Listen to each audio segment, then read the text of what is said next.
Okay, everybody, thanks for coming in. We're continuing with Pride and Prejudice, and we are on Chapter 3. So here we go.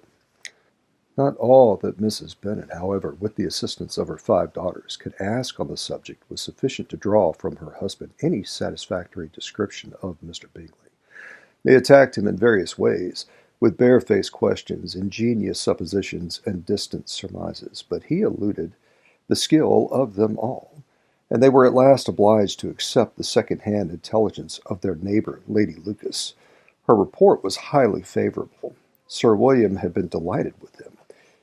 He was quite young, wonderfully handsome, extremely agreeable, and to crown the whole, he meant to be at the next assembly with a large party.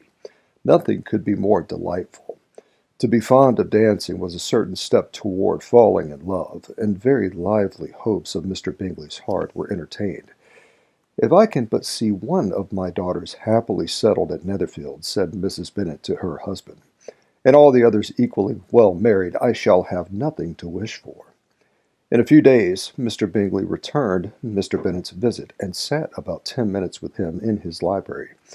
He had entertained hopes of being admitted to a sight of the young ladies, of whose beauty he had heard much, but he saw only the father. The ladies were somewhat more fortunate, for they had the advantage of ascertaining from an upper window that he wore a blue coat and rode a black horse. An invitation to dinner was soon afterward dispatched, and already had Mrs. Bennet planned the courses that were to do credit to her housekeeping, when an answer arrived which deferred it all. Mr. Bingley was obliged to be in town the following day, and consequently unable to accept the honor of their invitation, and Mrs. Bennet was quite disconcerted. She could not imagine what business he could have in town so soon after his arrival in Hertfordshire, and she began to fear that he might be always flying about from one place to another, and never settled at Netherfield as he ought to be. Lady Lucas quieted her fears a little by starting the idea of his being gone to London only to get a large party for the ball, and a report soon followed that Mr. Bingley was to bring 12 ladies and 7 gentlemen with him to the assembly. The girls grieved over such a number of ladies, but were comforted the day before the ball by hearing that instead of 12, he had brought only 6 with him from London, his 5 sisters and a cousin. And when the party entered the assembly room, it consisted of only 5 altogether: Mr. Bingley, his 2 sisters, the husband of the eldest, and another young man. Mr. Bingley was good-looking and gentlemanlike. He had a pleasant countenance and easy, unaffected manners. His sisters were fine women, with an air of decided fashion. His brother-in-law, Mr. Hurst, merely looked the gentleman, but his friend Mr. Darcy soon drew the attention of the room by his fine, tall person, handsome features, noble mien, and the report which was in general circulation within 5 minutes after his entrance of his having 10,000 a year. The gentlemen pronounced him to be a fine figure of a man. The ladies declared that he was much handsomer than Mr. Bingley, and he was looked at with great admiration for about half the evening, till his manners gave a disgust which turned the tide of his popularity, for he was discovered to be proud, to be above his company, and above being pleased, and not all his large estate at Derbyshire could then save him from having a most forbidding, disagreeable countenance, and being unworthy to be compared with his friend. Mr. Bingley had soon made himself acquainted with all the principal people in the room.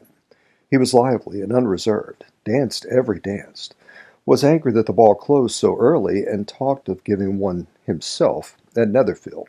Such amiable qualities must speak for themselves. What a contrast between him and his friend! Mr. Darcy danced only once with Mrs. Hurst, and once with Miss Bingley, declined being introduced to any other lady, and spent the rest of the evening in walking about the room, speaking occasionally to one of his own party. His character was decided. He was the proudest, most disagreeable man in the world, and everybody hoped that he would never come there again. Amongst the most violent against him was Mrs. Bennet, whose dislike of his general behavior was sharpened into particular resentment by his having slighted one of her daughters. Elizabeth Bennet had been obliged, by the scarcity of gentlemen, to sit down for 2 dances, and during part of that time Mr. Darcy had been standing near enough for her to overhear a conversation between him and Mr. Bingley, who came from the dance for a few minutes to press his friend to join it. "Come, Darcy," said he, "I must have you dance. I hate to see you standing about by yourself in this stupid manner. You had much better dance." "I certainly shall not. You know how I detest it, unless I am particularly acquainted with my partner. At such an assembly as this, it would be insupportable. Your sisters are engaged, and there is not another woman in the room for whom it would not be a punishment to me to stand up with." "I will not be so fastidious as you are," cried Bingley, "for a kingdom. Upon my honor, I never met with so many pleasant girls in my life as I have this evening, and there are several of them you see uncommonly pretty." "You are dancing with the only handsome girl in the room," said Mr. Darcy, looking at the eldest, Miss Bennet. "Oh, she is the most beautiful creature I ever beheld. But there is one of her sisters sitting down just behind you, who is very pretty, and I dare say very agreeable. Do let me ask my partner to introduce you." "What do you mean?" And turning round, he looked for a moment at Elizabeth, till catching her eye, he withdrew his own and coldly said, "She's tolerable, but not handsome enough to tempt me, and I am in no humour at present to give consequence to young ladies who are slighted by other men.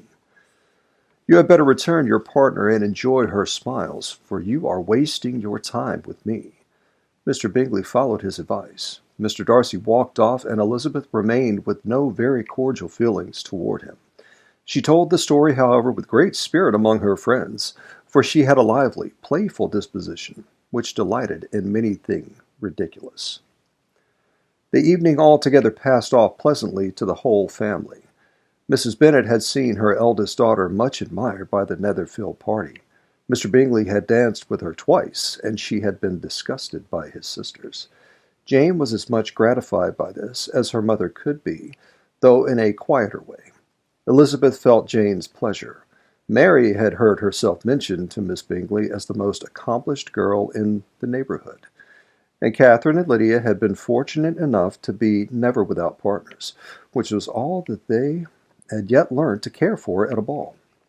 They returned, therefore, in good spirits to Longbourn, the village where they lived, and of which they were the principal inhabitants. They found Mr. Bennet still up. With a book he was regardless of time, and on the present occasion he had a good deal of curiosity as to the event of an evening which had raised such splendid expectations. He had rather hoped that all his wife's views on the stranger would be disappointed, but he soon found that he had a very different story to hear. "Oh, my dear Mr. Bennet," she entered the room, "we have had a most delightful evening, a most excellent ball. I wish you had been there. Jane was so admired. Nothing could be like it. Everybody said how well she looked, and Mr. Bingley thought her quite beautiful, and danced with her twice. Only think of that, my dear.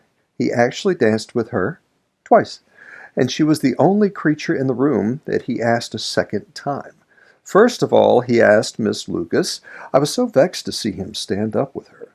But, however, he did not admire her at all. Indeed, nobody can, you know, and he seemed quite struck with Jane as she was going down the dance. So he inquired who she was, and got introduced, and asked her for the two next. Then the 2/3 he danced with Miss King, and the 2/4 with Maria Lucas, and the 2/5 with Jane again, and the 2/6 with Lizzie, and the Boulanger. If he had any compassion for me, cried her husband impatiently, he would not have danced half so much. For God's sake, say no more of his partners. Oh, that he had sprained his ankle in the first dance. Oh, my dear, continued Mrs. Bennet, I am quite delighted with him. He is so excessively handsome, and his sisters are charming women. I never in my life saw anything more elegant than their dresses. I dare say the lace upon Mrs. Hurst's gown— Here she was interrupted again. Mr. Bennet protested against any description of finery. She was therefore obliged to seek another branch of the subject, and related, with much bitterness of spirit and some exaggeration, the shocking rudeness of Mr. Darcy. But I can assure you, she added, that Lizzie does not lose much by not suiting his fancy, for he is a most disagreeable, horrid man, not at all worth pleasing, so high and so conceited that there was no enduring him. He walked here and he walked there, fancying himself so very great, not handsome enough to dance with. I wish you had been there, my dear, to have given him one of your set-downs. I quite detest the man. All right, thanks for joining for Chapter 3. We'll continue next time. Bye.